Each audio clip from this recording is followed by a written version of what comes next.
हाय viewers, welcome back. हाजिर हैं एक और नई वीडियो के साथ। और आई होप कि आपने हमारी लास्ट वीडियो की प्रैक्टिस भी की होगी और समझ में भी आ गया होगा एरे के ऊपर हमने जो बात करी थी। तो आज जो है हमारा ये एक साइड हमारी, यानी कि जो हमने स्टार्ट किया था, दो पार्ट में मैंने कहा था आपको कि इस कोर्स को मैंने डिवाइड किया है। तो उसमें जो है एक पार्ट हमारा कंप्लीट हो गया। आज से हमारा दूसरा पार्ट स्टार्ट होगा। वो पहला पार्ट क्या था आपको याद होगा, introduction to basic programming tools and structure. ठीक है, तो उसमें जो नेसेसरी टूल्स थे वो हमने देख लिए।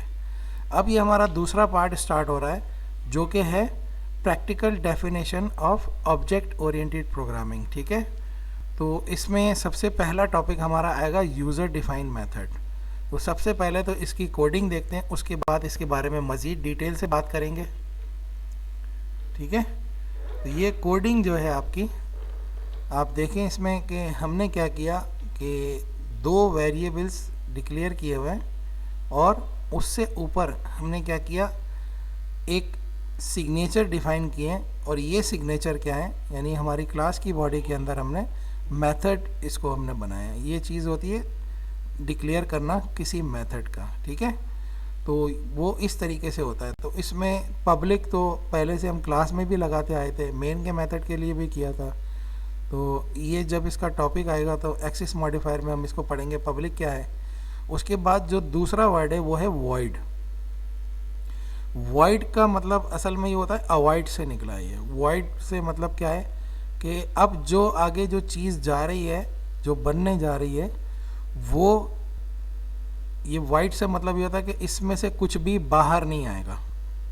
ठीक है, अभी इसकी मैं बताता हूँ आपको इसकी डिटेल, परेशान मत हो।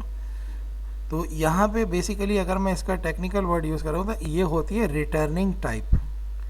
तो कुछ चीज़ें यानी कि कुछ मेथड कुछ ऐसे बनाए जाते हैं जो कोई ऑपरेशन परफॉर्म करके, प्रोसीजर कुछ चला के और उनका कोई रिज़ल्ट प्रोवाइड करते हैं, कोई फंक्शन करते हैं वो, और उसका एक रिज़ल्ट प्रोवाइड करते हैं।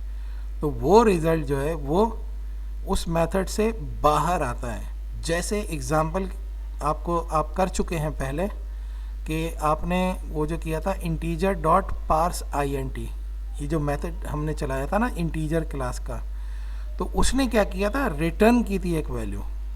ठीक है, उसने उसकी एक वैल्यू को रिटर्न किया था, उस वैल्यू का हमने मैच किया था। ठीक है ना, जिस तरीके से वहाँ हमने किया था वो एक रिटर्न हो रही थी वैल्यू, उसका एक रिज़ल्ट प्रोवाइड हो रहा था कि उसमें से वो ये ऑपरेशन परफॉर्म करने के बाद ये काम कर दो। तो उसमें जो है मतलब हम कोई अपने यूज़र डिफाइंड मेथड्स बनाते हैं, तो उसमें जो है हमारी रिक्वायरमेंट होती है कि हम उसमें से वापस क्या लेना चाहते हैं।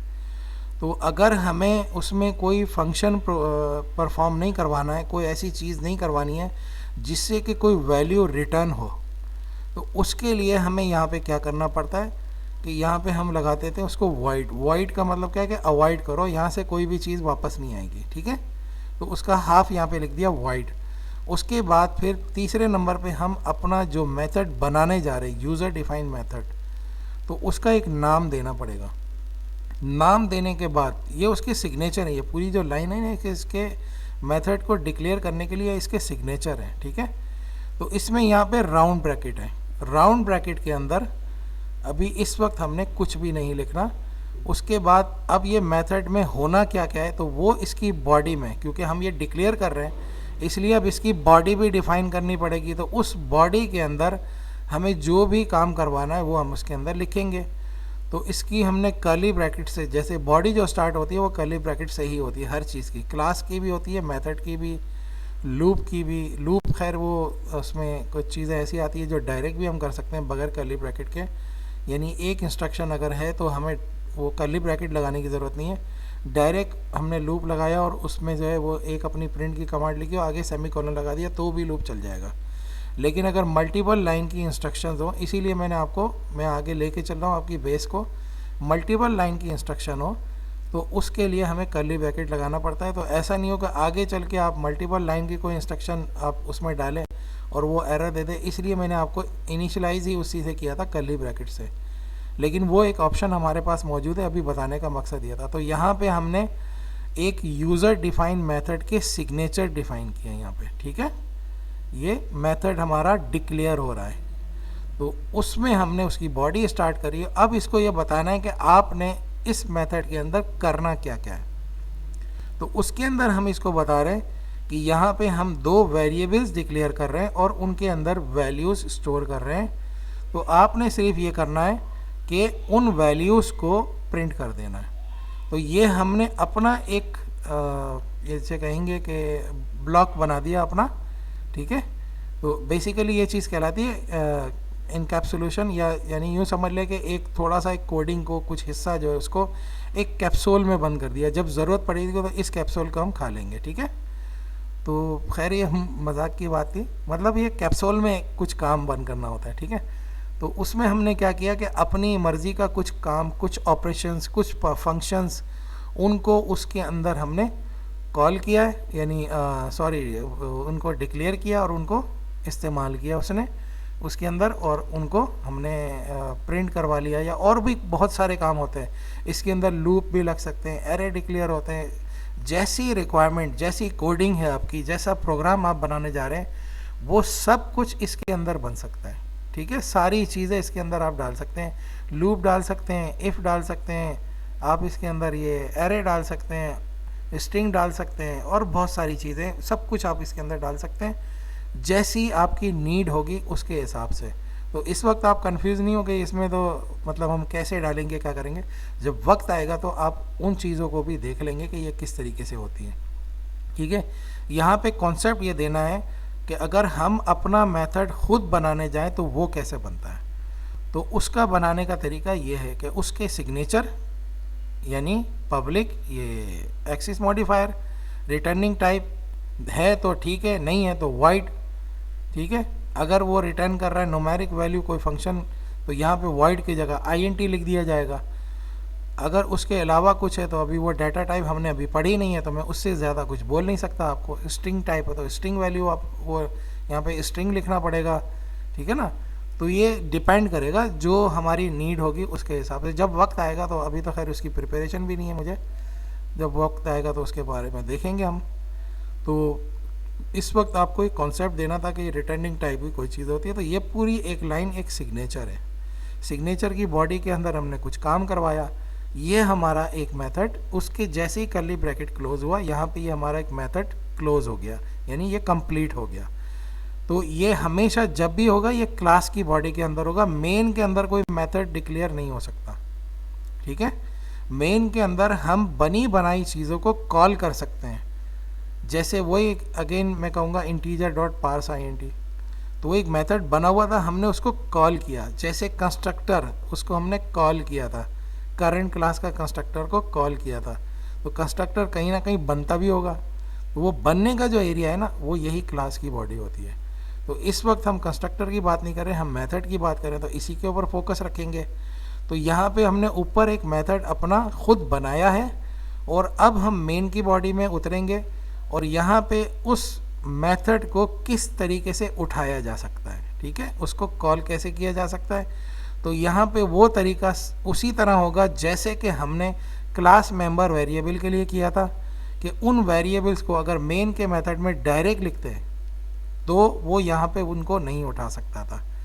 उसके लिए उसको क्या करना पड़ता था, उसका एक ऑब्जेक्ट क्रिएट करना पड़ता था, एक इंस्टेंस बनाना पड़ता था, या मतलब उसमें जो है उसका कंस्ट्रक्टर कॉल करके ये सारी चीज़ें, तो ऑब्जेक्ट है, इंस्टेंस है, या और अभी मुझे याद नहीं आ रही तीसरी टर्म जो मैंने कहा था आपको, तो ये बनाना पड़ेगा। एक ही चीज़ के ये 3 नाम है, ठीक है।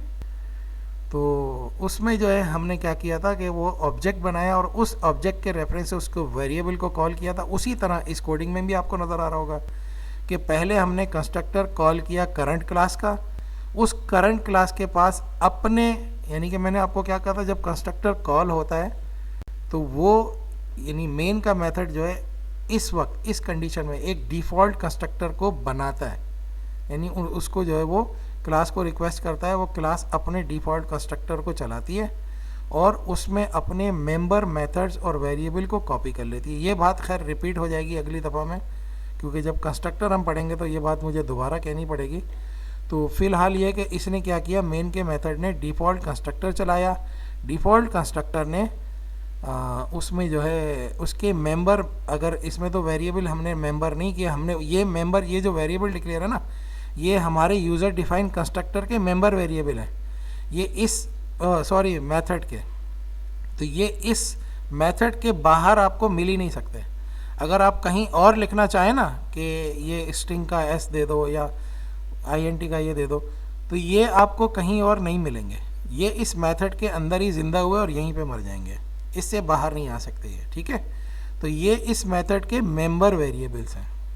तो इसी तरीके से हम जब क्लास के करते हैं तो क्लास के मेंबर वेरिएबल होते हैं, तो मेन के अंदर करते हैं तो मेन के मेंबर वेरिएबल होते हैं। तो ये क्लास के जो जितने भी अपने इसके मेंबर मेथड्स या वेरिएबल्स हैं, कंस्ट्रक्टर जो डिफ़ॉल्ट चलता है वो उनको कॉपी करके अपने पास रख लेता है, और ज़रूरत पड़ने के ऊपर, ये बात मैंने आपको पहले भी बताई थी कि उनको हम कॉल कर सकते हैं उसका रेफरेंस देके।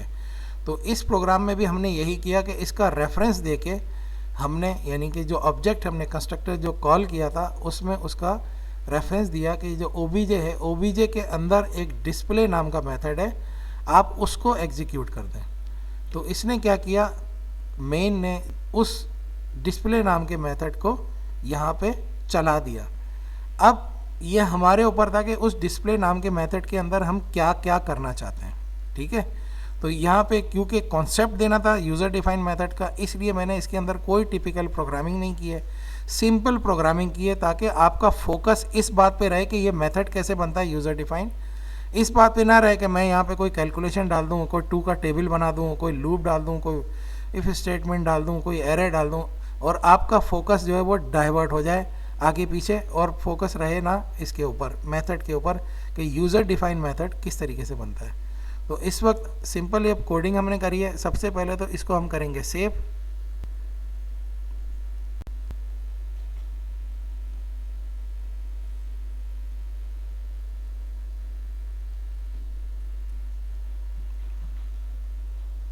सेव करने के बाद वही प्रोसीजर है, कंपाइल करेंगे हम इसको,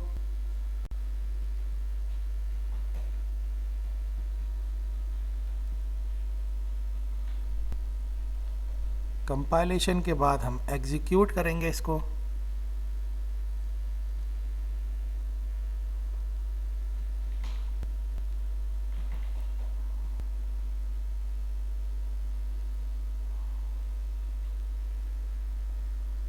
ठीक है, तो ये अब दोबारा इसकी कोडिंग देखते हैं हम।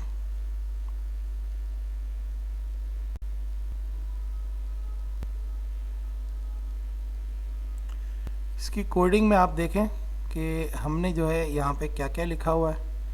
तो मैं आपको इसकी थ्योरी तो तकरीबन समझा ही चुका हूँ, तो इसको एक नज़र मार लें कि हमने यहाँ पे एक method user define method declare किया, और उसमें जो है हमने दो वेरिएबल्स लिए और उनको हमने प्रिंट करवाया। ठीक है, तो ये एक सिंपल काम था, मैं आपको बता चुका हूँ कि इसके अंदर बहुत सारे काम हम कर सकते हैं, लेकिन वो मैंने नहीं किए ताकि आपका फोकस यूज़र डिफाइन मेथड बनता कैसे इसके ऊपर रहे, फिर उसको कॉल कैसे किया जाता है ये इसके ऊपर रहे। ठीक है, तो कॉल करने का तरीका क्या था, कॉल या एग्जीक्यूट कह लें इसको, एग्जीक्यूट करने का उसका क्या तरीका था, मेन के अंदर उसको बुला लिया हमने। तो ये सारा इसका प्रोसीजर था, इसकी प्रैक्टिस कीजिएगा। ये हमारा आज का टॉपिक था यूज़र डिफाइन मेथड का। ठीक है, थैंक यू वेरी मच।